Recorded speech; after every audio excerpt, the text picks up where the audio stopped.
This is high-speed chess. That's what you're watching.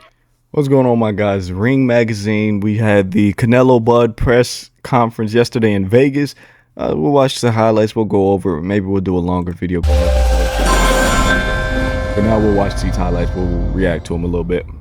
I don't think you did your research by saying a lot of MMA fighters haven't seen me fight before. I think that's wrong. I got a lot of fans, friends that's been in the UFC, MMA field, being that I got a wrestling background. When I'm at the UFC Performance Institute, I got so many UFC fans want to take pictures that know who I am. So I don't know where you got that from.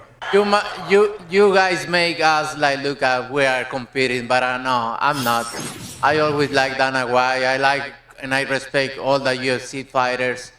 And I think this we can show people if we are together, we can do big things. So I'm very glad to work with Dana White, and obviously. So this is dope. It's always been a bit of tension between boxing, UFC, Canelo versus UFC. Last year we had Berlango in the same night as the Sphere, which Canelo overperformed. I mean, it's nice to see the guys kind of get together. They even gonna ask Canelo some questions about him and Dana's relationship later. I don't know if it's in this video, but that's dope to see. Everybody involved in this big fight: Turki Alashi, Netflix, Nick Khan, everybody. So I'm glad to go with this guy. So I always like him, and he knows. I respect everybody, but if you fuck with me, so it's gonna be different. Terrence, is that true? Did Turki Alasheikh ask you to spice things up? Turkey didn't ask me to do nothing. I didn't touch him. You know. Listen. Hey, we know, buddy. We know. First and foremost, somebody was in the room saying that I was. Okay. So Canelo is saying Turkey told Bud to make it spicy. Probably. Can I confirm or deny that? No, but probably. Right? Yeah, I kind of got that from that last presser that Bud was kind of out of character. Bud's never really been confrontational or the one to initiate the action, step to a guy in the buildup of a fight. So a guy he's constantly said he's had respect for, he sat down next to, he shared dinner with, for him to get all up in his face like that, I was like, Turkey probably did tell him to do something, because they had the presser in Saudi and they were cool. They faced off, cool. And then like a day later in New York, Bud pressed the action. I think Turkey did tell him to get in his face, kind of make it a little bit spicier for sure. Scared of them. So I stepped to him and showed him who was the boss of this fight. I ain't scared of shit. Hey, I never say that. Your uncle say that, not me. I ain't scared of shit, and you gonna find that out. And as you seen, Bud, he seems to be breaking into the big stage now. It seems like he's settling in. The moment doesn't seem as big, but if you still hear his voice, it's a bit shaky. I want to go back maybe right here. Showed him who was the boss of this fight. I ain't scared of shit. Hey. Like right there, he said the boss of this fight. I ain't scared of shit. Right, the voice a bit shaky. Maybe it's a reach. You guys say I'm always reaching. Just listen to it though. Showed him who was the boss of this fight. I ain't scared of shit. Maybe I'm reaching here, but Canelo obviously clapped back and he's like, "Your uncle Turkey said that." Canelo obviously has an issue with Turki Alasheikh backing Bud, wanting Bud to win, but it's all cool. Hey, I never say that. Your uncle say that, not me.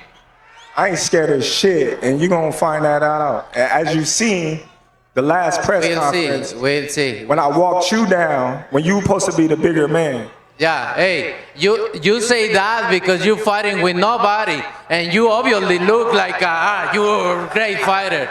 But you find out September 13th, this is gonna be different for you. And it's gonna be different from you as well.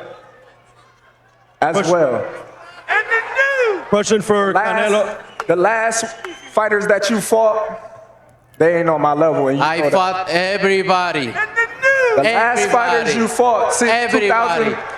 2002. Mention me one. You Since mention me 2002. one elite fighter. Just one. You. Oh, me. Look, It's gonna be you. me. I don't And care you about will- nobody else. And you will see that. You. So when I beat you, is you gonna be a nobody? When I stump a mud hole in your ass, is you gonna be a nobody? You gonna be just like everybody else. Watch. It's back to the resume game. Bud resume is not great. There's no secret about that, dude. I don't care how you want to bend it, twist it. His resume is not great. It's his accolades of 4 division, 2-time undisputed, which makes him the outstanding legend he is today. Obviously, Canelo resume is a bit more superior.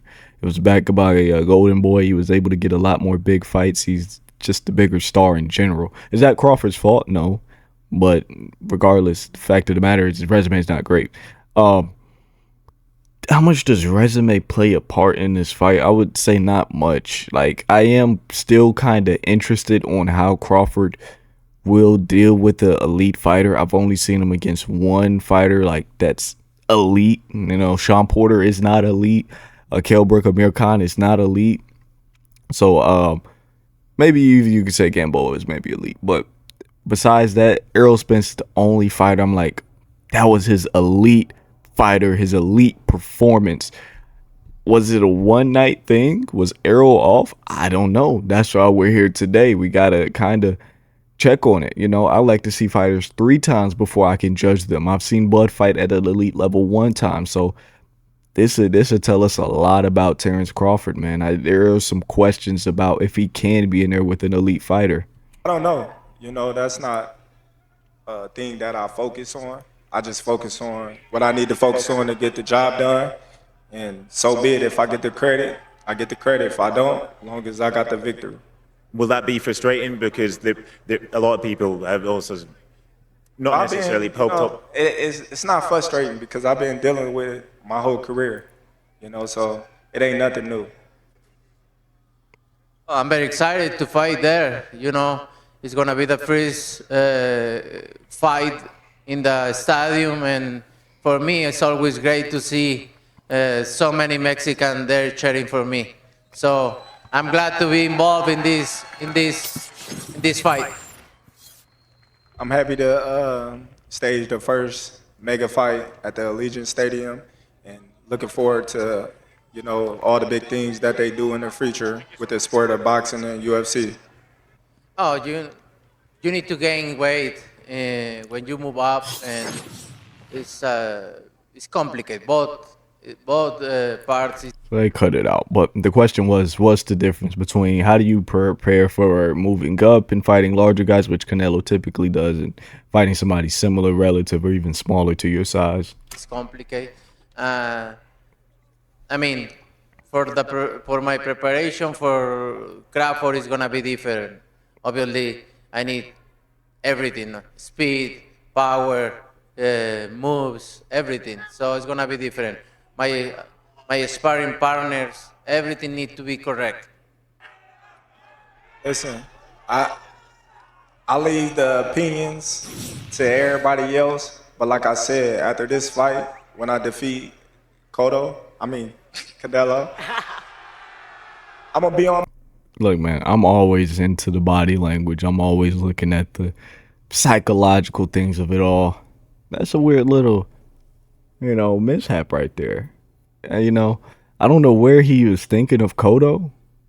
It's weird. Like, I overthink and overanalyze all these things in these pressers, man. That's why they're here. Like, what is going through his mind for him to say Canelo? I'm gonna be on Mount Rushmore. That's where I'm gonna be. I would say for me, the most meaningful fight for me was becoming a world champion. But in the fans' eyes, my biggest moment was against Errol Spence. For me, I have many, but I think with Triple G is one of my biggest. So finally, Bud, I don't know what Bud has against Errol. You know, you don't even have to add that. In the fans' eyes, it would be Errol Spence. Errol Spence is, most people consider your only elite victory. Errol Spence is the victory that introduced you to a lot of fans in and outside the sport. Errol Spence is just from top to bottom your most meaningful win objectively. Bud Crawford just will not come out his mouth and say that, and I don't understand why. Well, and obviously Canelo's is probably Golovkin too. Do it look like I'm putting it on right or wrong? So we'll see. Come fight night, we're gonna see if I gas out or if I can't handle the pressure or what and what. Let's see. Thank you. That is a lot of questions. It's a lot of things people are skimming over and analyzing and breaking down of this fight. Will he gas out? Can he handle the pressure? Can he handle the power? How will his speed look? I see a lot of guys saying Bud definitively masterclass, but there's so many questions just overshadowing this bout and why it may not be competitive, and a lot of guys are skimming over it. I feel like I'm one of the few guys who are actually looking at this stuff and saying we don't know how Bud's going to be at 168. He could be really bad. He's probably going to be the worst he's been in years, but I don't know. Really interesting perspective a lot of fans have. Like I said, I feel like I'm one of the few guys who are actually looking at this.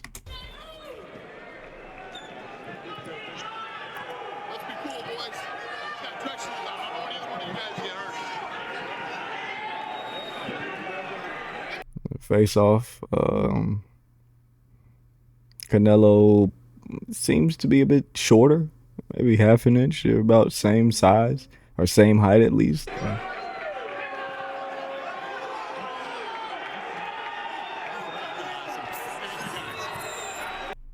Canelo,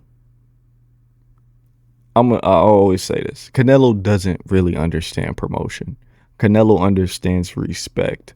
When Canelo is serious, it's not to sell a fight. Canelo's name is going to sell the fight. He's not doing this to sell. Canelo's serious. Canelo's getting up for this fight. Canelo is motivated. It has been a minute since I believe Canelo's been motivated.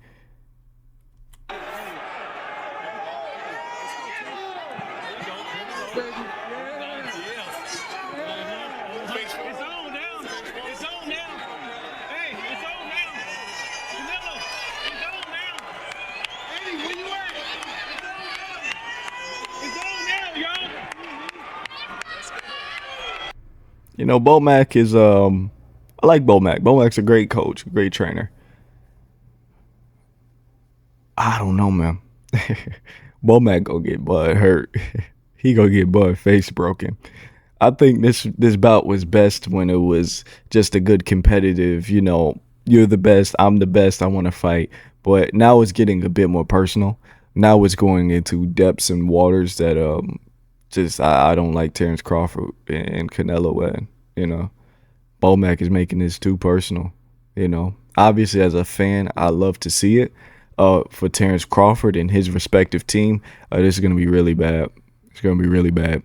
Like I said, I don't know the last time Canelo's properly gotten up and really wanted to win and really wanted to make a statement out of a guy, because he sees a lot of you guys in my comments. He sees you guys on Twitter, online, talking about this a 50-50 fight. Canelo's washed. Bud is this, Bud is that. This is an easy night for Bud. Canelo is the underdog to most fans right now. And Canelo sees that. I think that motivates him. It's been a very long time since we've seen that. Probably last time Canelo was the underdog to fans was Golovkin 2. Maybe Golovkin 2. Maybe Golovkin 1. He's going to hurt him. I'm telling you. I would say Bud kind of looks a bit larger than Canelo, though.